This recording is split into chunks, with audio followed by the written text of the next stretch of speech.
প্রভাত জীবনত এত কষ্ট করি দি মানে হয়তো বা পরে সুখ দিবিল এত কষ্ট করি তারপরে যদি এই বাড়িটাই যদি 2 মাস ছুটি হারাই আমরা থাকি দিয়ে আর যদি কোনো নিরাপত্তা না থাকে তাহলে আর সন্দেশত বসবাস করি। গভীর রাতে দুঃসাহসিক চুরি, স্বর্ণালঙ্কার 65,000 টাকা ও স্যামসাং S25 আলট্রা উধাও, আতঙ্কে পুরো এলাকা। গভীর রাত, চারদিকে যখন নীরবতা, ঠিক তখনই খাসকামা এলাকার দেলোয়ার হোসেন মাস্টারের বাড়িতে ঘটে দুঃসাহসিক চুরির ঘটনা। পরিবারের দাবি, আনুমানিক রাত 2টা থেকে 3টার মধ্যে দুর্বৃত্তরা বাড়িতে প্রবেশ করে মূল্যবান মালামাল নিয়ে পালিয়ে যায়। চুরি হওয়া জিনিসের মধ্যে রয়েছে 4 জোড়া স্বর্ণের কানের দুল, 3টি স্বর্ণের আংটি, একটি Samsung S25 ultra mobile phone এবং নগদ 65,000 টাকা। ঘটনার পর এলাকা জুড়ে আতঙ্ক ও চাঞ্চল্যের সৃষ্টি হয়েছে। ভুক্তভোগী পরিবারের দাবি, দ্রুত তদন্ত করে চোরদের শনাক্ত করে আইনের আওতায় আনা হোক এবং চুরি হওয়া মালামাল উদ্ধার করা হোক।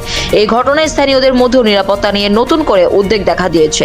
ঘটনাটি সম্পর্কে আইন শৃঙ্খলা বাহিনীর বক্তব্য এবং তদন্তের সর্বশেষ অগ্রগতি জানতে চোখ রাখুন প্রবাসী নিউজ টিভিতে।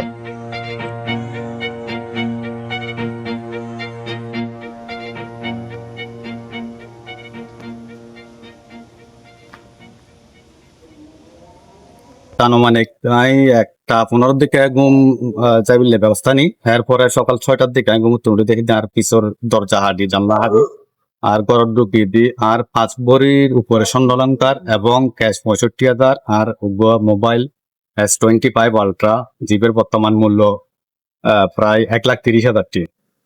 আসলে আর প্রভাত জীবনত এত কষ্ট করি দি মানে হয়তো বা পরে সুখ দিবিল এত কষ্ট করি তারপরে যদি এই বাড়িটাই যদি 2 মাস ছুটি হারাই আমরা থাকি দিয়ে আর যদি কোনো নিরাপত্তা না থাকে তাহলে আর সন্দেশত বসবাস করি।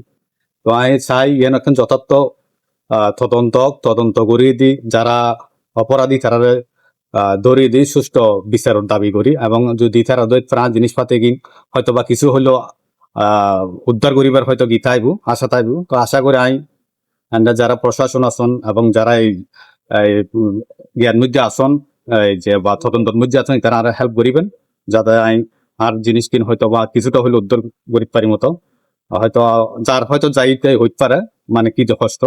আর ওয়াইফ আসলে খুব মুমূর্ষু অবস্থায় আছে, কারণ ও খুব একটু প্রেশার বা হালকা গিয়ে হইলে ওর কি থাকে বুকুর জ্বালা যন্ত্রণা বাড়ি যায়, এখন মুমূর্ষু অবস্থা তাতে ওর হয়তো মেডিকেলও নন করতে পারে। তো আশা করি এই থানা প্রশাসন যারা আছেন আর একটু সাহায্য সহযোগিতা করিবেন। আর এই ধরনের কর্মকাণ্ড যদি বন্ধ মত হয় তাহলে আর দেশ সমাজ কিন্তু আসলে ভাবমূর্তি খুবই খারাপ হয়ে যাবে। আশা করি ওনারা একটু আন্তরিকভাবে চাইবেন।